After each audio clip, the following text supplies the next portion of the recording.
ሰበር መረጃዎች ደርሰውናል። ጦርነቱ ተጋጋለ። የሻቢያ ትዕዛዝ ነው። አስፈጻሚዎቹን አውቀዋቸዋለሁ ሲሉ ጌታቸው ረዳ ሚስጥር አጋለጡ። የኢሳያስ እጅ እንዳለበት የተነገረለት አስፈሪው ጦርነት እንኳን ድሬዳዋ፣ ጅግጅጋ ከተማም የኦሮሞ ነች። የሰሞኑን ውዝግብ ያባባሰ ተጨማሪ ክስተት።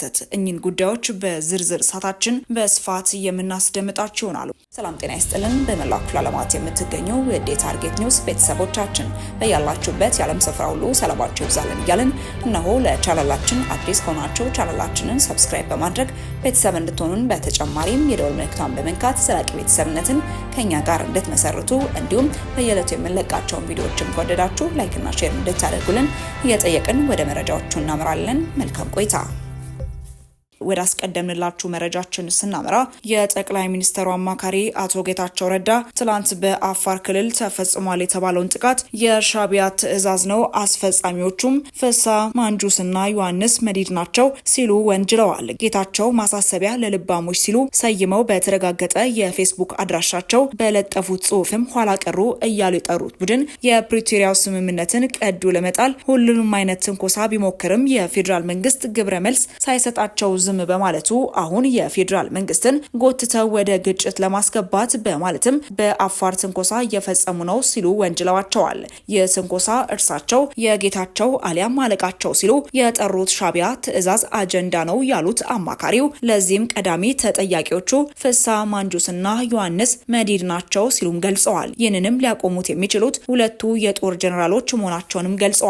ኋላ ቀሩ እያሉ የሚጠሩት ቡድን የአፋርን መንገድ ዘግቶ የአፋርን ህዝብ በማነሳሳት እንደ መንደርደሪያ መጠቀም የሚል ዓላማ እንዳለው ይታወቃል ሲሉም አትተዋል። የትግራይ መከላከያ ሰራዊትና የትግራይ ሰላም ኃይል ትግራይን ከፌዴራል መንግስት ጋር የሚያጋጭ ምንም አይነት አጀንዳ የላቸውም ያሉት ጌታቸው ስለዚህ የኋላ ቀሩ ቡድንና ሻቢያ መጠቀሚያ ላለመሆን ታገሉ ሲሉም ጥሪያቸውን አስተላልፈዋል። የሚረባ አጀንዳ ያለው ሰው በፕሪቶሪያው 3ኛ ዓመት ጥያቄያችን የተደረሰ ብሎ ይጠይቅ፣ ለጊዜውም ቢሆን የሚያዋጣን እሱ ነው ሲሉም ጽፈዋል። በመጨረሻም አሽከርነት ይብቃችሁ በማለትም ጽሁፋቸውን ቋጭተዋል። የአፋር ክልል ኮሚኒኬሽን ቢሮ ትላንት ባወጣው መግለጫ ህወሓት በክልሉ በዞን 2 በመጋሌ ወረዳ እንቶሳ ቀበሌ አዋራና ሚልኪ በሚባሉ ልዩ አካባቢዎችም ወሰን ተሻግሮ በመግባት ከምሽቱ 1 ሰዓት አካባቢ በንጹሃን የአፋር አርብቶ አደሮች ላይ የከባድ መሳሪያ ተኩስ በመክፈትም የፕሪቶሪያ ስምምነትን በግጭት አዋጅ በግልጽ አፍርሷል ሲልም ወንጅሎታል። በተያዘ መረጃ የኢሳያስ እቅድ እንደሆነ የተነገረለት ወረራ በአፋር ክልል መፈጸሙ እየተነገረ ነው። አፋር ክልል ራሴን እከላከላለሁ ብሏል። በአፋር ክልል ተጀመረ የተባለው ወረራ የፌዴራል ስርዓቱን እናፈርሳለን በሚል ወታደራዊ ዝግጅቱን እያጠናከሩ ያሉ የፕሬዝዳንት ኢሳያስ እቅድ መሆኑን አቶ ጌታቸው ረዳ አመላክተዋል። በአፋር ክልል ላይ የተጀመረውን ወረራ አስመልክቶ እናንተ ኋላ ቀር ቡድኖች ወደ አፋር የሚወስደውን መንገድ በመዝጋት የአፋርን ህዝብ እንደ መንደርደሪያ መሳሪያ ለመጠቀም ፍላጎት እንዳላቸው አውቃለሁ ሲሉ አቶ ጌታቸው ረዳ አስታውቀዋል። ድርጊቱንም ክህደት ብለውታል። የአፋር ክልል ራሱን ለመከላከል እንደሚገደድም አስታውቋል። ከመንግስት ወገን ግን የተባለ ነገር የለም። የፕሪቶሪያው የሰላም ስምምነት ፈረሰ፣ በአፋር 6 መንደሮች ተወረሩ፣ መንግስት የውጊያ ግብዣ ቀረበለት።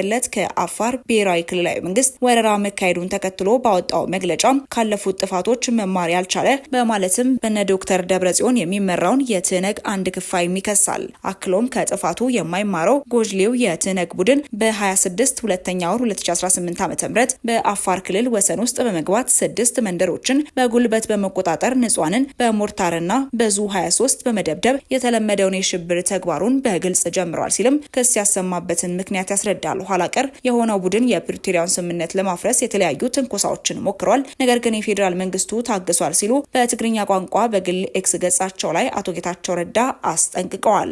አቶ ጌታቸው እንደወትረው ትንኮሳው ህዝቡን ለመጨፍጨፍና ለስቃይ ለመዳረግ የተደረገ መሆኑን አመላክተው ወረራው አሁንም የፌዴራል መንግስትን ጎትቶ ወደ ግጭት ለማስገባት በአፋር ክልል ትንኮሳ ተፈጽሟልን ብለዋል። ይህ የሻቢያ አጀንዳን ለማስፈጸም የሚደረግ እንቅስቃሴ ነው፣ ለዚህም ዋነኛ ተጠያቂዎቹ በማለትም ፍሳ ማንጁስንና ዮሐንስን ከሰዋቸዋል።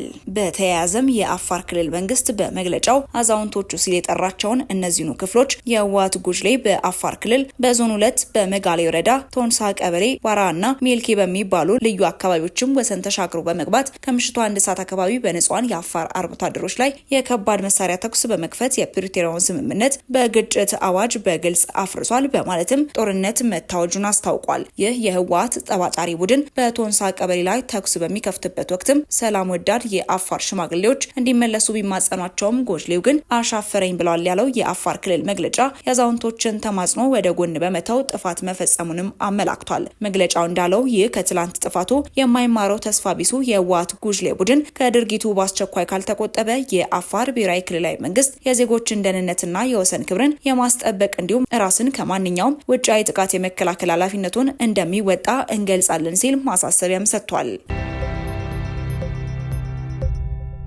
ወደ ቀጣይ መረጃችን ስናመራ እንኳን ድሬዳዋ ጅግጅጋ ከተማ የኦሮሞ ነች የሰሞኑ አወዛጋቢ ነገር እየተባባሰ ቀጥሏል። በአሁኑ ወቅት የሶማሊያ ክልል እንደ ክልሉ መቀመጫ የሚጠቀምባት ጅግጅጋ ከተማ በሽግግር ወቅት የሶማሊያ ክልል አካል እንዳልነበረችና ሌላ ከተማ እስኪመቻች በጊዜያዊነት እንዲጠቀም በሽግግር መንግስቱ መደረጉን በወቅቱ የሽግግር ምክር ቤቱ አባል የነበሩት ገለጹ ሲል ኦኤምኤን ዘግቧል። ይህ በሽግግር ምክር ቤቱ ተነስቶ ከተማዋ በኦሮሚያ ክልል ስር እንደምትሆን መስማማት ተደርሶ እንደነበርና የሶማሊያ ክልል በጊዜው ለክልሉ መንግስት መቀመጫ አመቺ ከተማ ስላልነበረ በአቶ መለስ ዜናዊ ሀሳብ አቅራቢነት ለጊዜው አዋሳኝ አካባቢ የሚገኘው ጅግጅጋ ከተማን እንዲጠቀም የክልሉ መቀመጫ ከተማ ሲመረጥም ከጅግጅጋ ከተማ እንደሚነቀል ተናግረው እንደነበርም አስታውሰዋል በማለትም ኦኤምኤን ዘግቧል። ይሁንና በጊዜ ሂደት ይህ ተግባራዊ ባለመደረጉና ኦህዴድ አቅም ስላልነበረው የሶማሊያ ክልል መንግስት መቀመጫ በጅግጅጋ መቅረቱንም አስረድተዋል። እንኳን ድሬዳዋ ቀርቶ ጅግጅጋ ራሱ የኦሮሚያ